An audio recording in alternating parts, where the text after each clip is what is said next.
Hello, everybody. So we are going to have like part 2 of cellular respiration.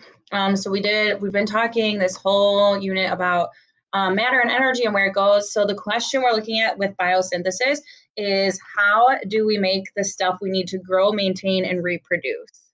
So we determined that that's what we need to do with our food. But how do we actually do this? How do we Okay, so let's review a few ideas first. So we talked about that guy on The Biggest Loser that lost, I think it was like 118 pounds, or he went down to 118 pounds. So we all know that the main purpose of cellular respiration is to give us that molecule of energy, or that ATP. But let's go back to considering the matter in that reaction. So obviously we had to take in food to get that energy, that ATP. So what happens with the matter we take in cellular respiration? So here we are going to have a diagram. So we started and we said that foods are made up of fats, carbs, and proteins. The fats break down to fatty acid and glycerol. Carbohydrates break down into the glucose, or those sugars, and proteins break down into amino acids. So what molecule is our most important fuel used in cellular respiration to release energy? So what do we take in for cellular respiration? It's an input for cellular respiration to create ATP energy. We take in glucose. So glucose C6H12O6 would be the correct answer. That's our most important fuel.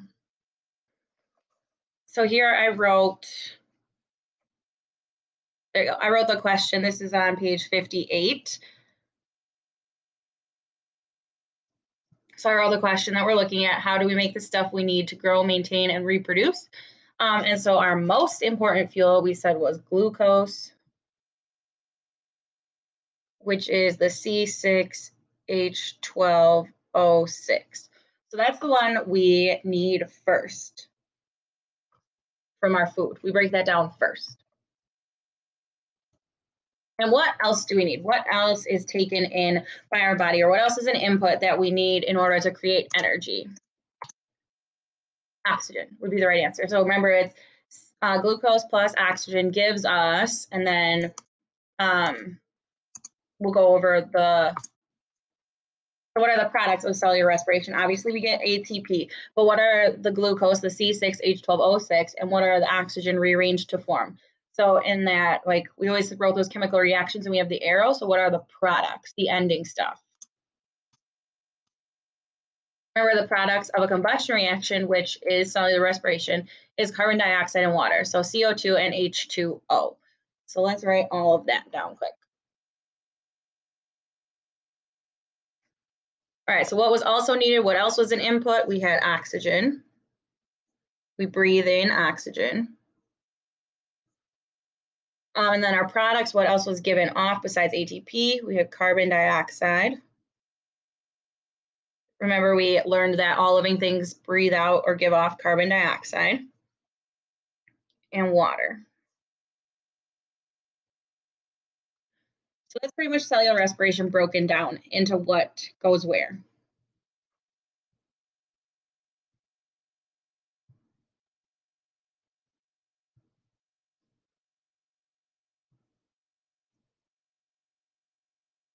But now we have a reaction. So we have our glucose plus our oxygen gives us our ATP energy, and it also gives us carbon dioxide and water. But what else where else does this matter go? So what happens to this carbon dioxide and water? Like, how is it given off, or like what happens to it? So we're going to go over any ideas, but you guys should have some ideas of what happens to it. We've talked about our outputs. I'll go and find our output diagram. It's like the first page of notes we ever did.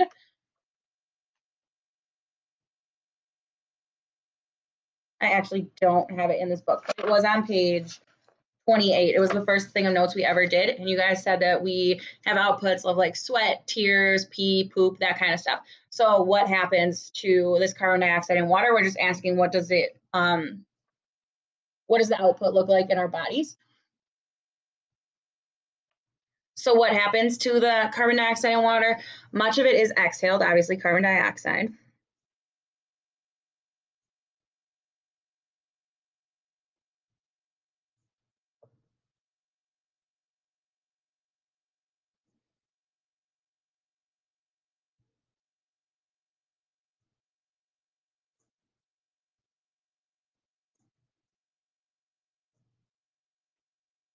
but some does get released into sweat and urine.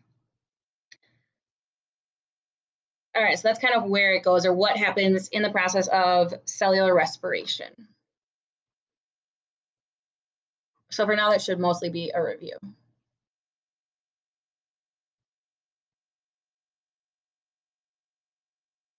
All right, so is the food or the stuff we take in only used for cellular respiration? Do we think it's only to get energy and to like breathe to maintain what we can do in our like life in our bodies?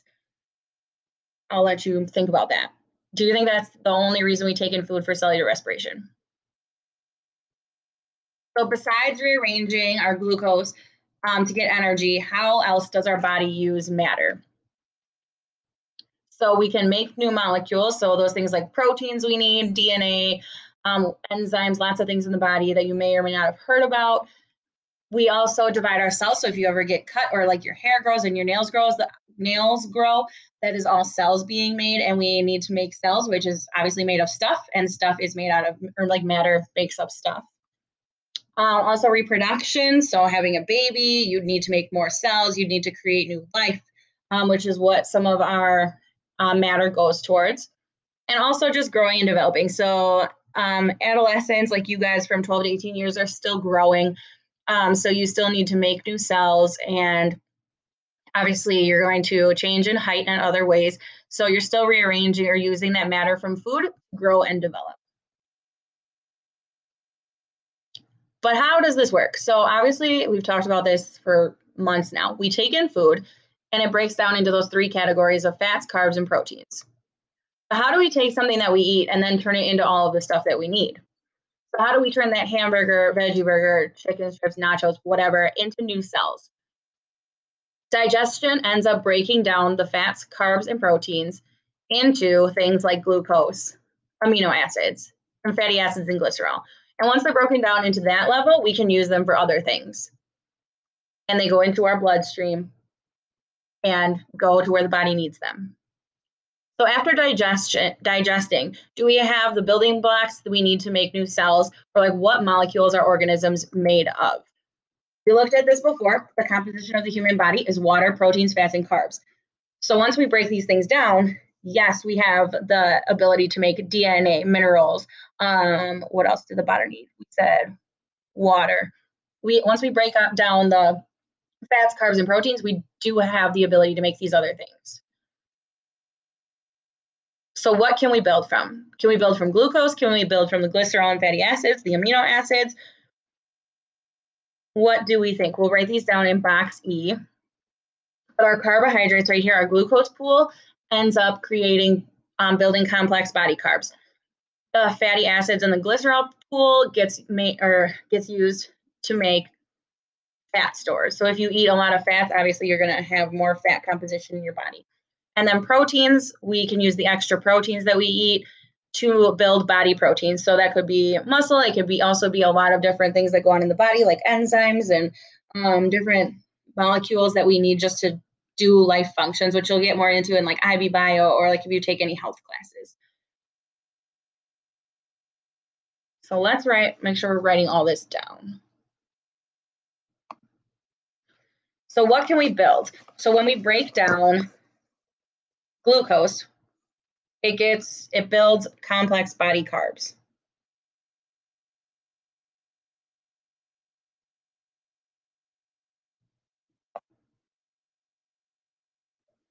When we break down the glycerol and the fatty acids, it ends up building up our fat storages. And when we eat a lot of protein, which break down into amino acid, it builds the proteins we need in our body.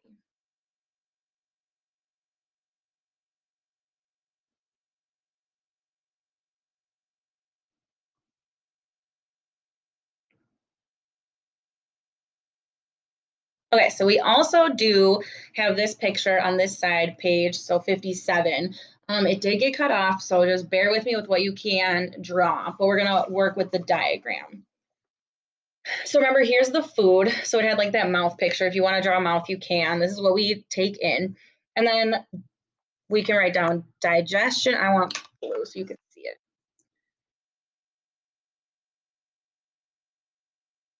So digestion breaks these down.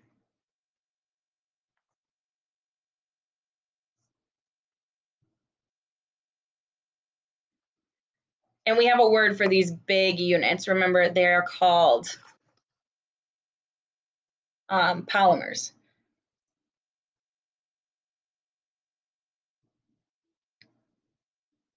So like this whole row of the fats, carbohydrates, and proteins are the polymers.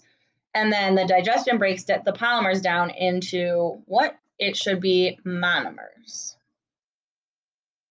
which are these.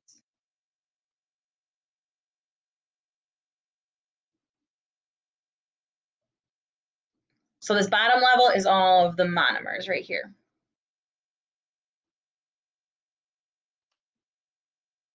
So we are going to do some coloring just so that we can keep track of everything.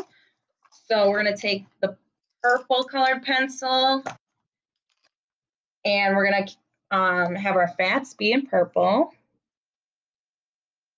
So you can outline it and then I'm just going to shade it in.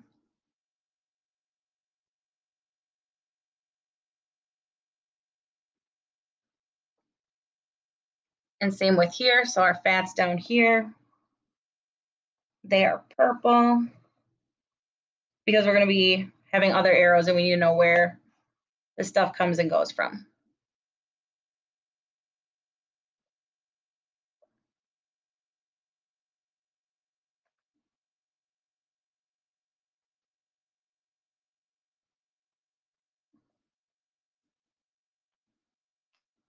So our middle one, our glucose, our carbohydrates are going to be green.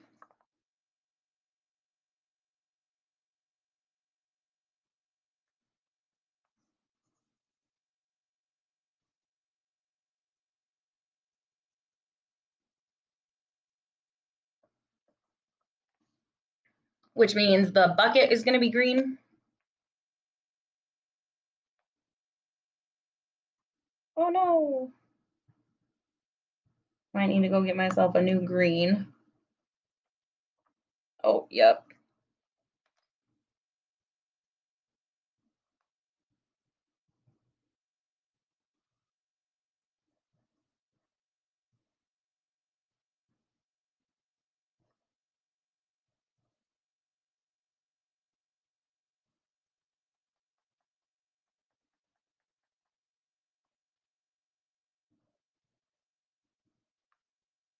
For now, that works. And then the last one is going to be blue. So our proteins are blue.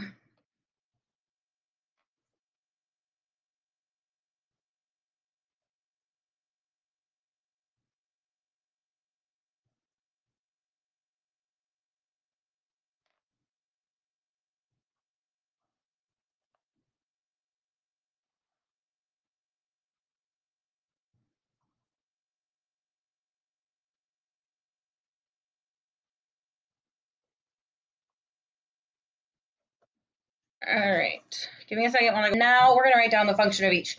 So we just learned that when they break down, they go into the bloodstream. So if possible, hopefully you can draw a bloodstream down here somewhere. So I'm just going to,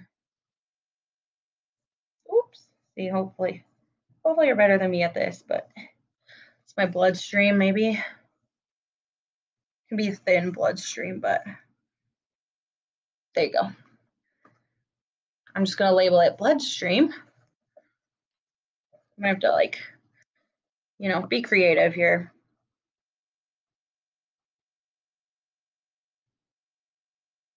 Looks like kindergarten handwriting, but doing the best I can. So we know that the fatty acids and glycerol goes into the bloodstream, so you can draw an arrow in purple. We know that the glucose goes into the bloodstream. We learned about that with our diabetes readings. And then our proteins also get broken down into our amino acids that go into the bloodstream.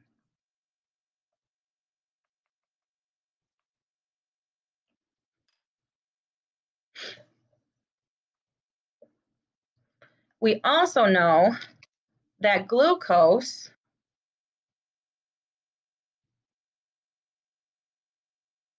just seeing where I can write this, sorry. that glucose can give us ATP. So we can make energy from glucose. We learned that all last unit. That's what cellular respiration is. So I have a little arrow there. I'm going to write our ATP. I usually make it active with purple. And we do this by taking in the glucose, the C6H12O6 plus oxygen releases energy to give us carbon dioxide and water. So that is an important reaction that you should know by now. All right, so then the last thing we just said was that our glucose builds complex body carbs. So when we have more glucose, we're going to draw another arrow coming out of the glucose area over here.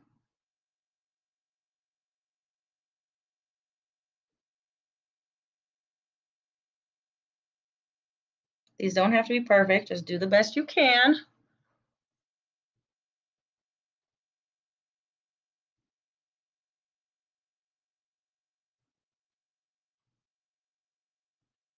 So our glucose also helps us build complex body carbs.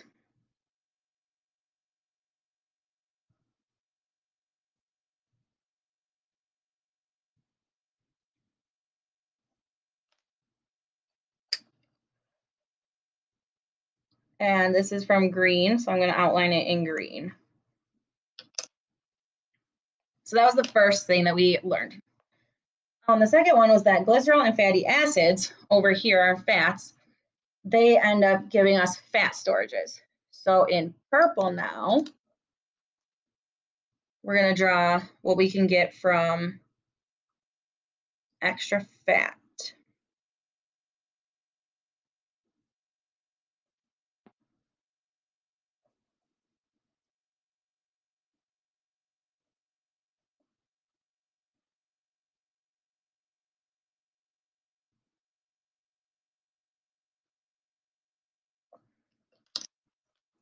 So this builds fat stores.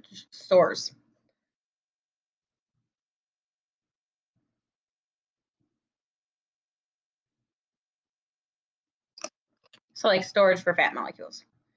And this is purple. And then we just wrote down that amino acids help build body proteins. So that one is going to be in blue on the end over here.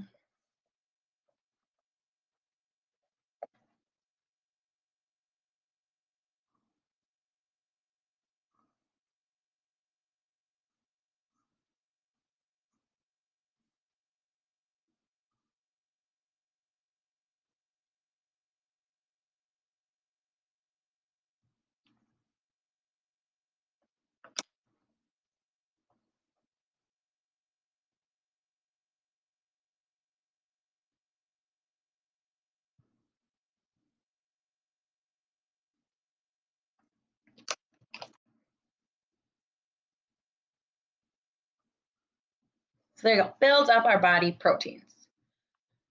Whew, okay. So we should have all of that written down as of right now. So if we go back to tracking the matter of the Biggest Loser guy, so he weighed over 200 pounds, he went down to like 120 pounds. Let's figure out where his matter went and how he got all this extra matter. So if you took the composition of the average person or individual represented below, so I'm going to show you a diagram, and modified it to represent the man on the Biggest Loser before he lost the weight, what changes would you make? So if this is a normal composition of the human body, where it's mostly water, a good amount of proteins, which is like our muscles and things like that, and only like 12% fat, we would probably make some changes, and he would probably have a higher component of fat. He still might be strong, so probably still a good amount of proteins, but we don't know his water composition either, but we know that the fat would be higher. So we have a higher percentage of fat. But how does this happen? How do you get fat? How does fat accumulate on the body? So what if we took in more food than we need for energy, growth, and maintenance? So if our fatty acid and glycerol pool overflowed right here and it went into the building our fat storage pool, what would happen if we had too much? So if we took in extra matter, like if we had extra glucose, guess what? If you take in too much of that sugar, it's going to go into the fat stores. If you have extra proteins, if you eat too much protein, even though protein is good for you, if we have extra and it fills up this pool, it goes into this pool of the building the fat storages. So we're going to add that to our coloring sheet right now. Because all this extra, no matter what it is, you might think it's really healthy, good for you food, like proteins, it can still build up fat if you're eating too much of it. So no, we'll go in color first. So we said if there was extra glucose, it's going to come out of this pool and it's going to end up being stored as fat.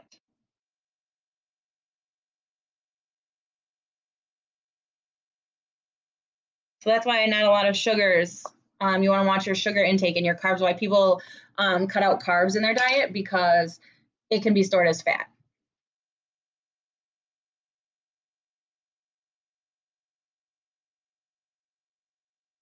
So the excess glucose would turn into fat, and then we're also going to draw an arrow for the proteins.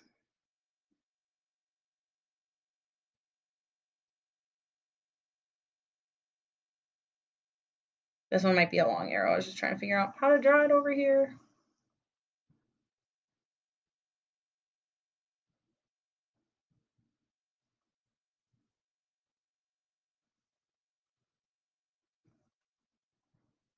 You can make yours skinnier if you need to.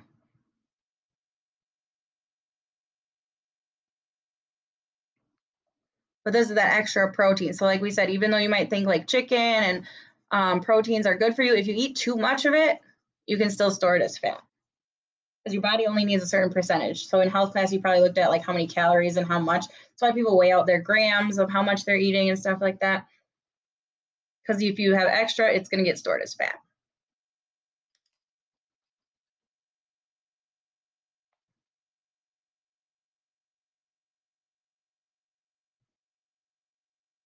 So that's excess protein.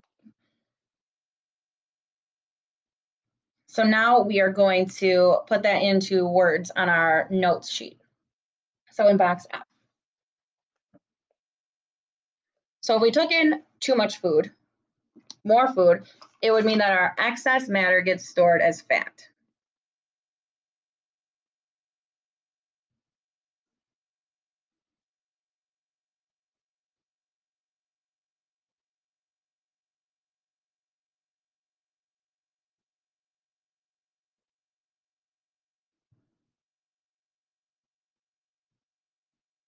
So this means that food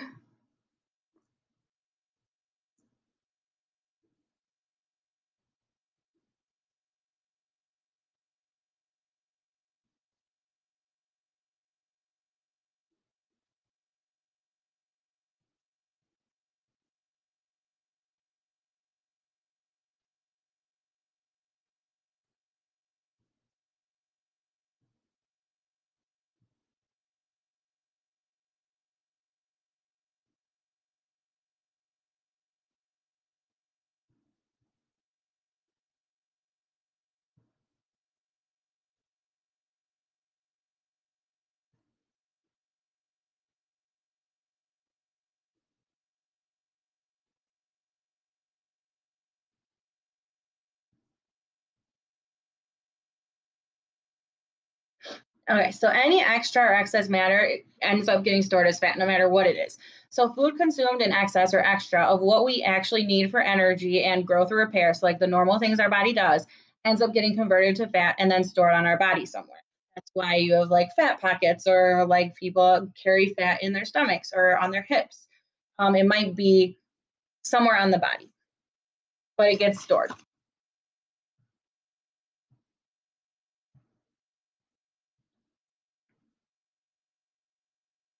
So why would we store this? Like, why does it get stored?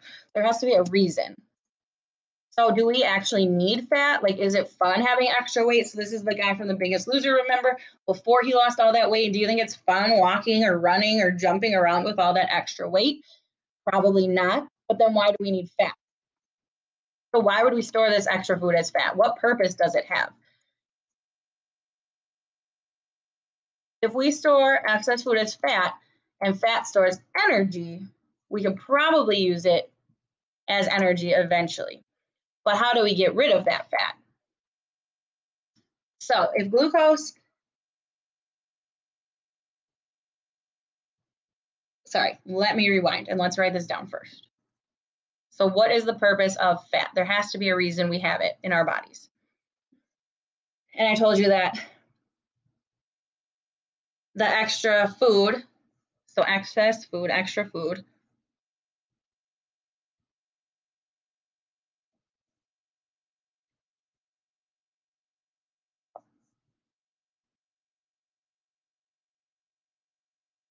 is fat, and fat stores energy in it because you can break down your fat and give yourself energy. So it is a place of energy storage.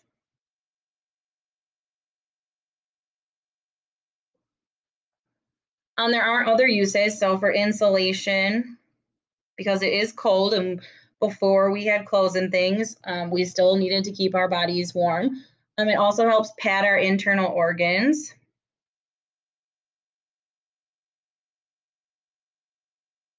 So that they don't like jumble up on each other. When you jump, they don't crash into each other. It also is it helps compose some molecules in the human body, like hormones are made out of fat. So there is some use for them.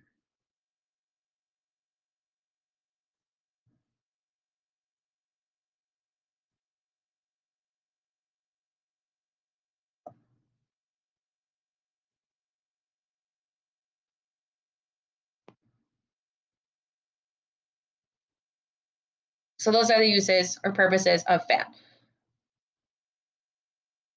So obviously we found out that another biomolecule for our fuel would be fats. We don't use them right away because right away we use glucose, but then we would break down lipids if we needed more energy.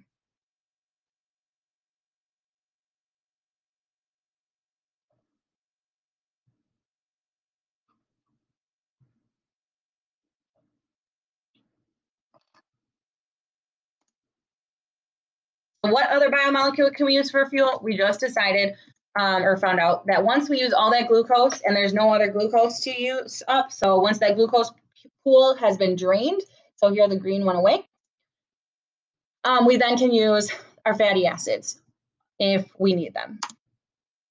So the built up fat storages can also be used up. So that's why we do store fat. So that in an emergency situation, if you're like starving and stuff, that's why you can go like, I think, 2 or 3 days without food, because you can use the built up fat stores to make energy. And then you can also use proteins or the amino acid pool if needed, but that's going to be our last option.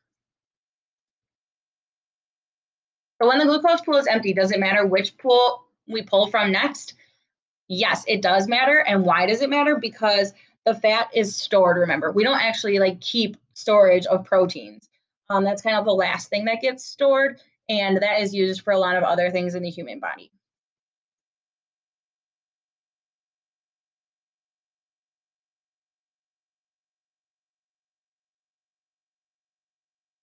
All right, so let's draw that first before we get back to chemical reactions.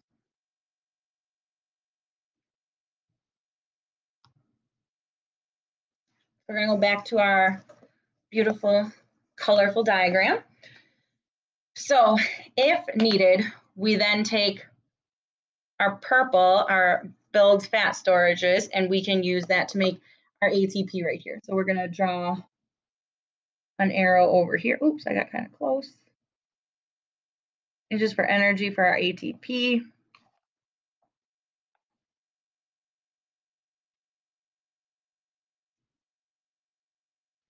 And remember, this is just if needed. This is for in case of an emergency situation.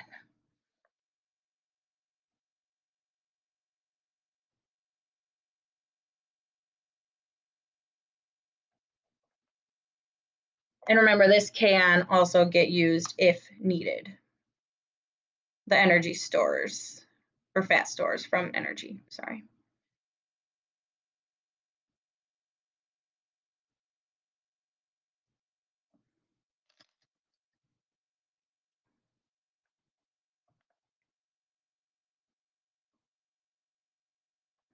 So that's if needed. Then also to create energy, if needed, would be our amino acids, our protein breakdown.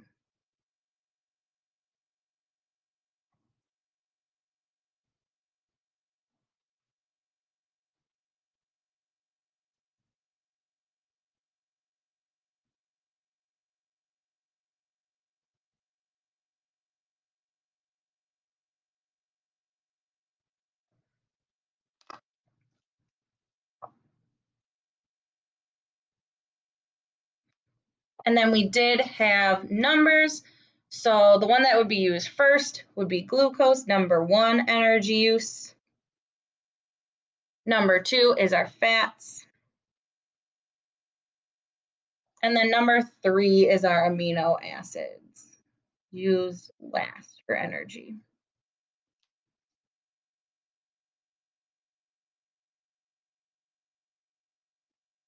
So then let's just write down why we use fats first, or like the order. So why would we do this? Fat is